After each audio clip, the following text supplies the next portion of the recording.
China's tea planting area, production, and export value rank among the highest in the world. According to the China Tea Association, in the first quarter of this year, China exported 85,400 tons of tea, worth $423 million. Today, Chinese tea is exported to 126 countries and regions. However, this continuously growing market demand has brought a severe real-world challenge to tea production. With young people increasingly reluctant to work in agriculture, labor shortages become fairly severe during peak harvesting seasons. The competition for workers among orchards, farms, and tea gardens has become increasingly fierce, making it extremely difficult for tea plantation owners to recruit workers. To better understand this challenge, we reached out to industry experts Mr. Zhang and Mr. Qi. Both have spent decades in tea cultivation. Labor cost will account for a higher proportion. There are no young people plucking tea in the mountains. Current workers are in their 50s and 60s basically. Such workers are the same group of people 20 or 30 years ago. As they get older, who will pluck tea leaves becomes a problem. Our main challenge is labor shortage. We're in a situation where we need to hire 50 workers for tea picking. But we ended up hiring only about 20 to 30 people. If we can't harvest the tea in time, the leaves will become too old and unusable. This is our biggest loss. The shortage of workers is affecting the efficiency of tea picking. Let's look at how timing makes a big difference in tea quality. Tea picking must be done at just the right time, usually within 2 to 3 days. During this important time, the young buds are full and bright green, keeping all the best tea flavors. But if we miss this perfect time, over time, the tea leaves quickly grow too long and get old, changing from fresh buds into tough, hard stems. This makes the tea taste much worse, and its value drops a lot.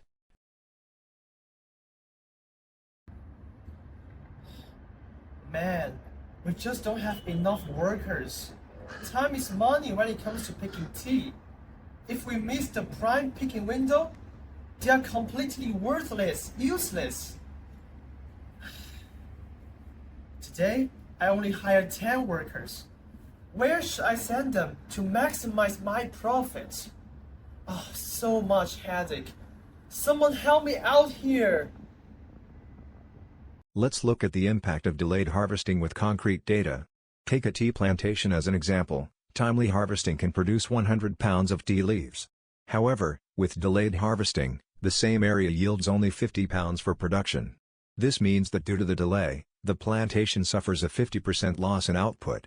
This loss in yield not only directly affects farmers' income, but also creates tightness in market supply. The price of premium spring tea rises accordingly, increasing from $30 to $50 per pound.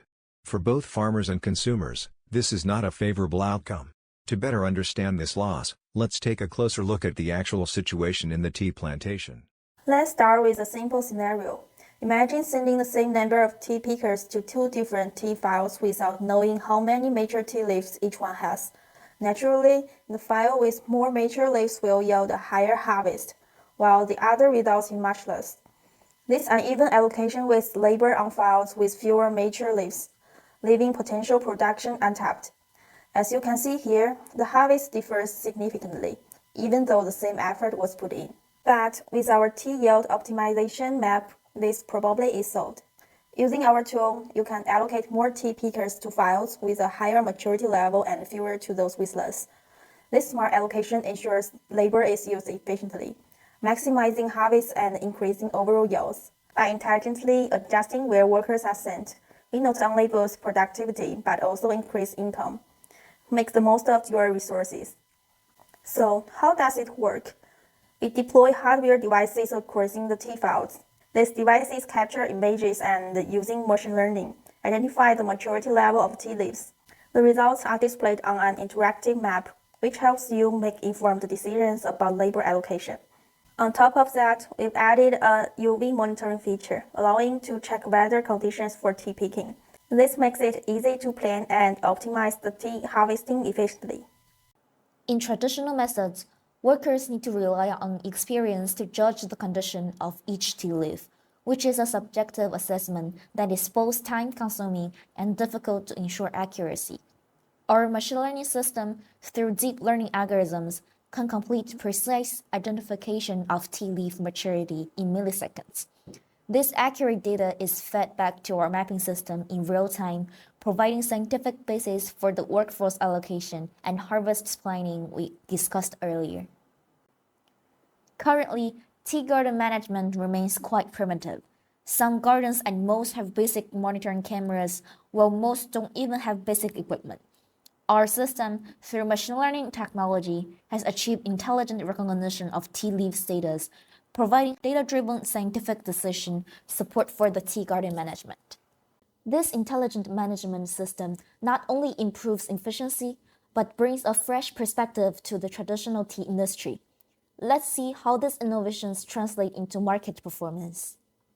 Traditional manual garden inspection takes 2 to 3 hours per week, with managers spending lots of time working around but getting limited results. Now, with our automated monitoring system, managers only need 30 minutes each week to review system reports and get a complete picture of the garden's condition. That's a 75% improvement in time efficiency. With traditional management, random worker assignment led to poor labor distribution, resulting in only 60% overall labor efficiency. Our system real-time density tracking enables data-driven worker allocation, increasing labor efficiency to 85%. This 42% improvement in efficiency shows how data-driven decisions can transform workforce management. This systematic improvement has created a chain reaction. Labor efficiency is up by 42%, effective working time has decreased by 75%, and individual workers' daily yield has increased by 32%. These improvements add up to significant results. Our total daily production has increased from 50 kg to 66 kg per day. Most significantly, while maintaining the same labor cost at $28 per person per day, our daily profit has increased by 72%, rising from $444 to $764. This means that with the same labor input, we're not just harvesting more leaves, we're also generating substantially more profit. Now, you might wonder about the costs of implementing the system. Surprisingly, the entire hardware setup costs only $41 for 3 sets of devices, and our AWS server maintenance is just $82 per month. When compared to our $320 daily profit increase, these minimal costs are recovered almost immediately. Even after accounting for all operational costs, our system continues to generate significant additional value while maintaining its efficiency improvements. Okay, hi, this is how our devices work. So in reality, we have several sets of devices which locate in different tea mountains or tea gardens. And here we are in the first location, the first tea mountain 1 or tea garden 1, and we are the first set of devices. Since we focus on the Chinese tea mountains, but we cannot fly back to take the actual photos. So we will use the bushes and actual tea leaves, the pictures of actual tea leaves, to mimic the situation that the devices in the same location will take the photos and upload it to the AWS simultaneously. So we are now about to tip.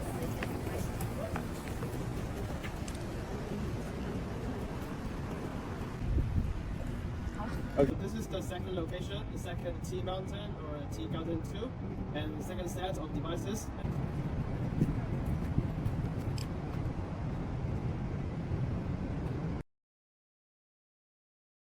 Now we are in the third location, the mountain 3 or the tea garden 3, and this is the third set of devices. Okay, this is device 2.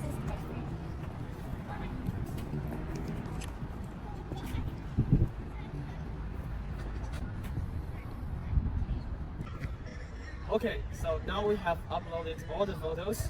Like we have 3 sets of device and like 3 locations of the tea mountains, and we have different numbers of tea leaves in different locations.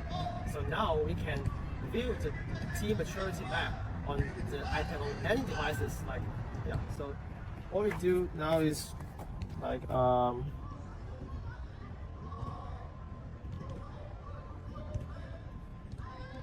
and this is a tea lab, and we can choose the date of today is the December the 16th, and you can see here This is the 3 locations we have just collected data. This is the first one in front of the Livy Library, where this location has the least tea leaves. And for second location, it has like a medium number of tea leaves.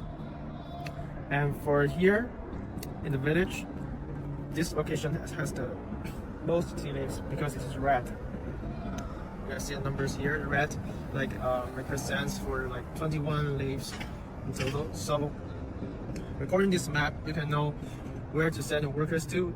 Because, for example, you have 10 workers, you can send them to this location first because it has the most tea leaves.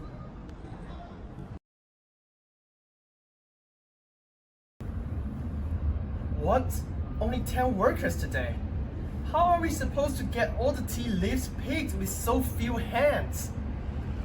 Hey Eddie, this is our tea maturity map today. Oh, wait a minute. This is exactly what I want. Look at here. This mountain has the most ripe tea leaves. Perfect. Now I know where to send the workers. Alright, let's go. Let's head for the mountain. Time is money, and we won't wait any second. Here's the detailed breakdown of our whole system. We will demonstrate it from our app on our Android phone, and then to our S3 bucket, and then to our machine learning model here, and then to our database, and finally, we will view our map as a result. So here is the process of our app. So our app mainly has five functions. The first one is the Bluetooth. It's mainly for connect our app to the ESP32 hardware. And then the next part, after we connect the Bluetooth, we will go to the second function, which is take the pictures. So after connect to Bluetooth, the button for taking pictures is enabled. Then we can take pictures of tea leaves. And next, we'll have 4 pictures as a group. So after we take 4 pictures, our app will use the search function, which is GPS, to gather the current GPS of our phone. Then this is the data collector. After we take 4 pictures, it will pack these 4 pictures and the GPS information and also the latest UV data together and send to the AWS S3 bucket for the later machine learning process. So that's the whole process of our code. So let's see how that actually works on our phone. So we could see that the ESP32 is already activated. And so here are the 4 fragments. We can see that the first one is the scan fragment, and the collection fragment, the data fragment, and the taking photo fragment. So firstly, we'll start to connect to the Bluetooth. We can see that it's already successfully connected. Each app we're looking for is specific device number, and this is the number 2 of device. So it's looking for device number 2, and it successfully found the device and connected to it. Then we could see that the take photo button is already enabled. So we need to take 4 pictures. So let's have an example. Just take a picture of here. After we take 4 photos, it will process and upload to the AWS. You can see that it's already successfully uploaded. And at the data page, we could see that this data, which has its UV index and the location, is packed together with all the group of 4 pictures, and it already sent to S3. So in this page, we can see that there are many other data received from our Bluetooth, but it's buffered in our app. It doesn't really send all the Bluetooth data to our AWS. We just send the latest one after we take 4 pictures. So finally, here is the collection fragment. We can see that it shows all the status, and here we can stop collection right now. And that's all the process for our app part. Then here is first is the hardware setup. This is the UV data sensor, and also this is the display to show the UV index, and this is the ESP32. So first we will start to scan, and then we can see it successfully connects the hardware device by Bluetooth, and then we'll take the photo. So this is the first picture.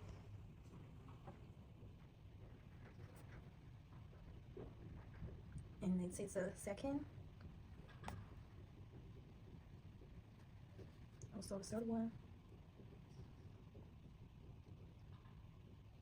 And the last. And we can see, okay, we can see successfully uploaded. Okay, now let's go back to the S3 bucket. Let's focus on the screen. These four photos are we uploaded at 6 p.m. Yeah, and now now it's 11 p.m. now, so let's refresh it. Yeah, we have received the photos just uploaded by Sophie just now. So she'll continue to upload the rest photos for each device. We have 3 devices. Yeah. And then when she finished the upload, we will run the machine learning model. So before we run the predict Python file, we can go through this file. So it's very easy. We have pre-trained our model. We use the YOLO v11, and we pre-trained it on our data sets. We have 4,600 of T images and labels. Okay, we fine-tune the YOLO v11 model. We download the YOLO 11 media model and then fine-tune it on our own data set.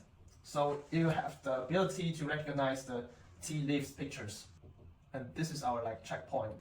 First, we download the images from the S3 bucket. You can see we will use Photo3 to connect the S3 bucket and download the images.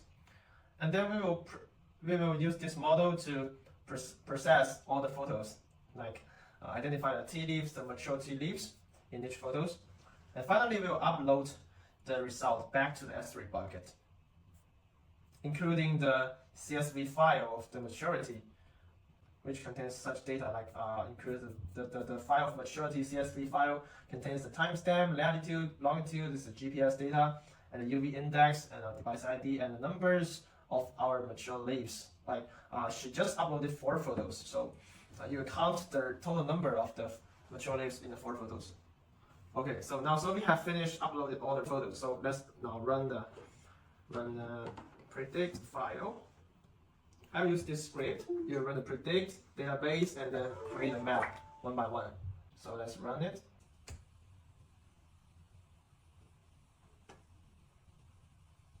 Okay, so you can see the code will download the photos uploaded to the S3 bucket first, and then it will process with our machine learning model, and we will receive some results. We can identify how many T leaves in each picture. And then we save the result to the local so that we can see the results, see the boxes. He identified the leaves, he identified in local, and then he uploaded the results back to the S3 bucket. For example, this is the photo uploaded just now, right? Okay, you can tell this is the time, and we can see the result here.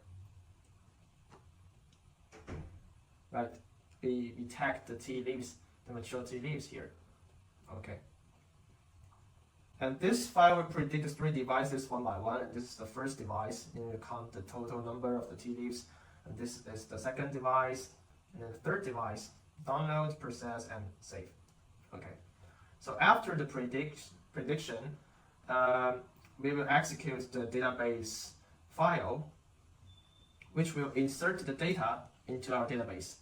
So the data is the timestamp, UV, latitude, longitude, numbers of mature T leaves, and our device ID. So let's go to the database. We can notice that before we insert the data, we have 15 rows of data. We just insert 3 rows of data just now. So let's try it. Okay, you should have these 3 are the latest data.